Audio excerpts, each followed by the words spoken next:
Ya, lanjut untuk pertanyaan selanjutnya itu, jika ada agama lain yang mempercayai adanya reinkarnasi setelah kematian, apakah dalam agama Konghucu ada juga istilah reinkarnasi? Terima kasih, Pak. Baik, terima kasih.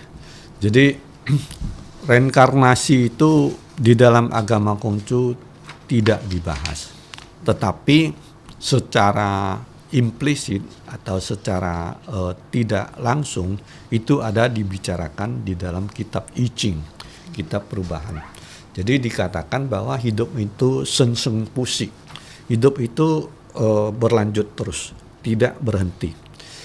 Jadi diibaratkan bahwa seperti matahari terbit di pagi hari, sorenya terbenam, besoknya terbit lagi. Jadi kehidupan manusia itu ada kelahiran, ada kematian, lahir lagi, mati lagi, lahir lagi, mati lagi. Tidak berhenti. Itulah yang diajarkan di dalam I Ching bahwa hidup kita itu berlanjut. Dan seorang guru saya mengatakan, mengartikannya seperti ini, bahwa reinkarnasi ada di dalam agama Konghucu, tetapi bahwa kita itu manusia, kemudian kita terlahir kembali juga sebagai manusia, bukan sebagai yang lain. Nah, mengapa demikian? Karena kita lihat saja, ya, manusia zaman dahulu dengan manusia zaman sekarang itu kecerdasannya meningkat terus. Jadi kita saat yang manusia zaman dahulu, dia sudah mencapai tingkat kecerdasan tertentu. Kemudian dia dilahirkan, kecerdasan itu ada dan dia bawa terus sehingga kecerdasannya meningkat. Ya, kita lihat anak-anak sekarang tuh begitu lahir saja sudah matanya sudah terbuka, menunjukkan begitu dia itu otaknya kecerdasannya meningkat. Beda dengan anak zaman dahulu, lahir matanya masih nutup. Ya, nah, Pak Yanto ada ketawa-ketawa benar. Jadi kelahiran kembali itu dalam agama Konghucu itu ada, tetapi tidak dibahas. Kemudian masalah karma, ya, itu pasti menyangkut ke karma, ya, reinkarnasi ada karmanya. Karma itu adalah hukum sebab akibat. Di dalam agama Konghucu, karma itu berlakunya 3 generasi. Orang tua saya berbuat perbuatannya baik, saya menerima dampaknya. Kalau perbuatan orang tua saya buruk, saya juga menerima dampaknya. Demikian juga yang kita lakukan sekarang ini, dampaknya akan ke anak cucu kita. Kalau kita berbuat baik sekarang, anak cucu kita akan terima dampaknya. Dan sebagian karma baik itu kita terima sendiri. Tetapi ada yang turun ke anak cucu kita. Maka hati-hati. Jangan sampai kita menurunkan karma buruk kepada anak cucu kita. Jadi reinkarnasi ada di dalam agama Konghucu, namun itu dibicarakan hanya sayup-sayup begitu, karena itu bukan tidak penting, tetapi yang paling penting adalah apa yang kita lakukan sekarang ini menentukan hari esok. Jadi jangan kita habiskan waktu kita untuk yang sekarang ini membahas hal-hal yang masih jauh ke depan, sementara itu tidak pasti. Bicarakanlah hal yang sekarang ini, fokus pada yang sekarang ini. Lakukan sebaik-baiknya, maka hasilnya pasti baik. Jadi kita yakin seperti itu, maka lakukan yang terbaik, yang paling benar sesuai dengan ajaran agama, maka besok pasti baik.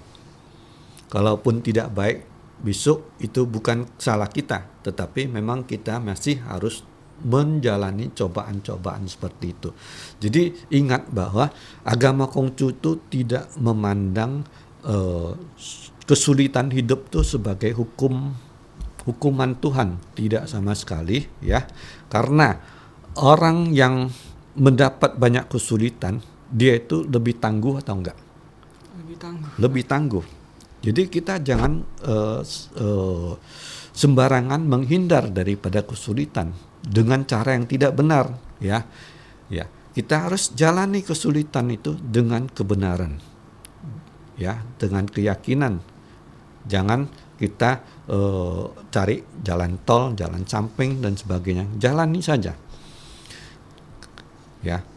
Seorang petinju, pesilat, dia itu kalau dia tanpa latihan, tanpa dipukul, dia tidak tahu sakitnya pukul. Dia tidak tahu bagaimana menghindari pukulan. Dia tidak punya otot yang cukup kuat dan seterusnya. Jadi seperti halnya cincin permata, kalau dia itu tidak digosok, tidak dibentuk, dia tidak akan menjadi indah. Nah, jadi agama Konghucu mengajarkan bahwa manusia itu harus menjalani takdirnya dengan benar. Jangan sembarang menghindari kesulitan dengan cara yang tidak benar. Baik Pak, terima kasih atas jawabannya. Lanjut ke pertanyaan selanjutnya, yaitu apakah umat Konghucu beribadah setiap hari atau hanya di hari-hari tertentu saja gitu Pak? Dan bagaimana cara umat beragama Konghucu beribadah? Terima kasih Pak. Ya, mungkin Chosun Raymond mau jawab ini. Baik. Ini pertanyaan saya yang jawab. Iya, sambil saya minum dulu. Kalau untuk pertanyaan yang ini, tadi pertanyaannya menyatakan bahwasanya umat agama Konghucu sembayangnya setiap hari atau gimana. Nah, di sesi ini, sesi ibadah sembayangnya agama Konghucu, itu memang benar di pagi hari. Jadi di dalam satu hari itu ada beberapa kali sembayang. Jadi di pagi hari sekali, yaitu sebelum kita melakukan kegiatan, sebelum kita keluar rumah, melakukan kegiatan, kerja atau apa, itu di sekitar jam 6 pagi, kita ada sembayang ke Tien atau Tuhan Yang Maha Esa, memohon kiranya sepanjang hari ini kita diberikan kesehatan, diberikan kemudahan di dalam berusaha. Jadi kalau di dalam agama Konghucu kita sembahyang tidak memohon kekayaan atau apa, kita memohon supaya Tuhan memberikan kita kesehatan, memberikan kepada kita kemudahan di dalam berusaha, dalam bekerja, ataupun kalau kita sekolah ya memberikan kita kemudahan dalam menyerap setiap pelajaran yang kita pelajari, seperti itu. Dan ada juga malam, di malam hari kita juga ada sembahyang, yakni di jam 9 malam. Nah, jam 9 malam ini kita sembahyang kepada Tuhan Yang Maha Esa, kepada Tien, dengan maksud kita mengucapkan syukur, mengucapkan terima kasih kepada Tuhan atas semua yang diberikan kepada kita sepanjang hari ini, yakni kesehatan, kemudahan dalam berusaha, kemudahan dalam setiap kegiatan kita. Jadi bukan hanya di waktu hari besarnya agama Konghucu kita sembahyang, tapi setiap hari kita juga melaksanakan sembahyang sesuai dengan jamnya itu. Baik, terima kasih Khusus Pak. di hari Cicap Go Ya, itu ada sembahyang itu ada juga besar. ya. Setiap bulan itu di dalam penanggalan Imlek itu ada tanggal 1 dan tanggal 15 itu kita wajib sembahyang di dalam agama Konghucu. Penanggalan Imlek. Jadi tanggal 1 dan tanggal 15 itu kalau dalam bahasa Hokkiennya Cicap Go. Ya, tanggal 1 dan tanggal 15 penanggalan Imlek. Itu kita adakan sembahyang kepada Tien, kepada leluhur, kepada ini Sembing Dewa Dewi itu.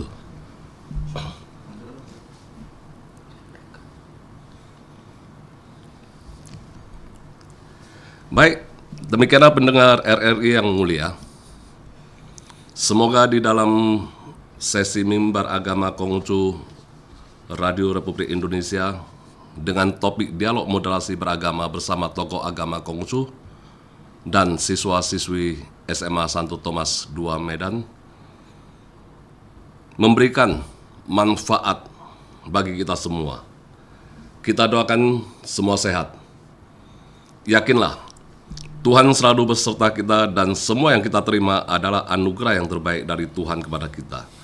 Maka, tetaplah menjaga hati yang bersih dan tunduk merendah di hadapan Tuhan, serta selalu memohon petunjuk-Nya, memohon maaf atas dosa-dosa yang pernah kita lakukan. Huang Tian Bao Yu, Tian memberkati, Sancai.